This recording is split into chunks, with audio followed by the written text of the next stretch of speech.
Today we are going to be making the perfect watercolor palette. I've been wanting to update my watercolor palette for a while, but I wanted to put a lot of thought and research into it before I did so because I like being frugal with my art supplies and not just buying lots of them. I like to be really intentional with each purchase that I make. I'm definitely a quality over quantity type girl, especially when it comes to paint and other art supplies. Today I'm setting up this Mijello or Mijello, I'm not exactly sure how to pronounce it, but it's an 18 well palette. My favorite brand of watercolor is Holbein, so I'm going to be using all Holbein on this palette instead of mixing brands or anything like that.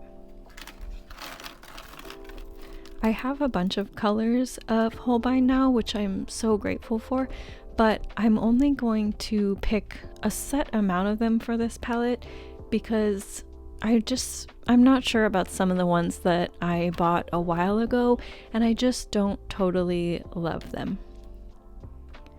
Through working with watercolors more, I found that I personally don't love colors that have PW6 in them because that means white has been added to the other blend of pigments, and that's not necessarily my favorite look when it comes to painting with watercolor.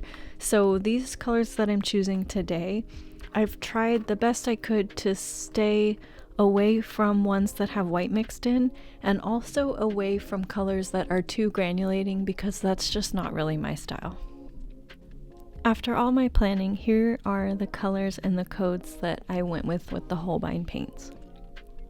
I did W210 Crimson Lake, W222 Scarlet Lake, W234 Yellow Ochre, W235 Permanent Yellow Lemon, W244 Cadmium Yellow Orange, W261 Viridian Hue, W275 Sap Green, W299 Turquoise Blue, W302 Marine Blue, W308 Phthalo Blue Red version, W312 Mineral Violet, W319 Quinacridone Magenta, W333 Burnt Umber, W334 Burnt Sienna, and W356 Payne's Gray.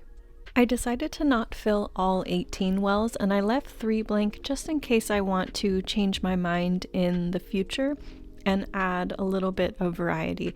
But for now, I think this is a perfect balance of cools and warms and will really help me be able to mix pretty much any color that I could possibly want to use in my paintings. I really like this palette because I'm able to do a swatch card and keep it right inside under this clear mixing well in the top. In the palette I was using before this, there was actually no room for mixing at all. It was basically just a metal tin. So this one feels like a huge upgrade that there's 2 wells right next to the paint and this huge tray on top for mixing, and then if I really needed more space I could pull out the clear tray, pull out my swatch sheet, and use the white panel underneath for even more mixing space, even though I don't really think that I'm gonna personally need that. Have you made a DIY watercolor palette before where you customized your colors? If so, I would love to hear about it. I'm so interested in the colors that different people choose and what they focus on.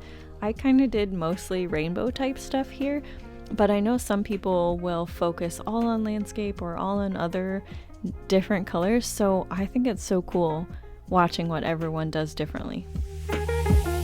And here are all the colors for my final swatch card in my new palette. I am so excited to get to use this and see how well it works.